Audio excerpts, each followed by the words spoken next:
আজকে আপনাদের সাথে শেয়ার করব শুটকি বোনা। আমার এভাবে শুটকি বোনা করতে ভালো লাগে। শুটকি বোনাও না, অনেক রকমের সবজি দিয়ে শুটকিটা মাখা মাখা করে রান্না করব। প্রথমে শুটকিগুলো আমি চিংড়ি শুটকি এবং লটিয়া শুটকি একসাথে ফুটন্ত গরম পানিতে আধা ঘন্টা রেখে দিয়েছি।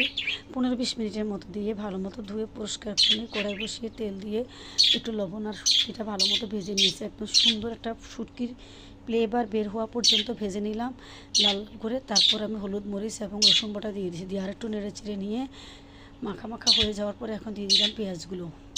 পেঁয়াজ দিয়ে আরেকটু ভালো করে নেড়ে চেড়ে নিলাম, নিয়ে একটু পানি দিয়ে দিলাম যাতে ভালো করে এগুলো কষানো হয়ে যায়। কষানো হয়ে গেছে, ঝোলটা তেলটা ভেসে আসছে। এখন দিয়ে দিচ্ছি আমি আলু যেহেতু একটু শক্ত, এই জন্য একটু আলুটা আগে দিয়ে দিলাম, দিয়ে মিশিয়ে একটু ঢেকে রেখে দিব। ঢেকে রেখে দেওয়ার পর 5-6 মিনিট পরে ঝোলটা কমে গেছে। এখন আমি দিয়ে দিচ্ছি মুখি, বেগুন, একটু শসা, কয়েকটা আইটেমের সবজি, একটু লাউর মাথা, সব কিছু একসাথে করে দিয়ে ভালো মতো মিশিয়ে ঢেকে রেখে দিব।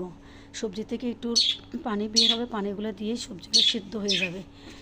ঢাকনা তুলে দেখি সবজিগুলো পুরোপুরি প্রায় সিদ্ধ হয়ে গেছে, পানিগুলো টেনে গেছে। এখন আমি আরেকটু নেড়ে চেড়ে দিয়ে ভালো মতো উল্টে পাল্টে দিচ্ছি, দিয়ে এখন আমি পরিমাণ মতো পানি দিয়ে রেখে দেব। ঝোলটা শুকিয়ে গেলে শুটকি রান্নাটা হয়ে যাবে।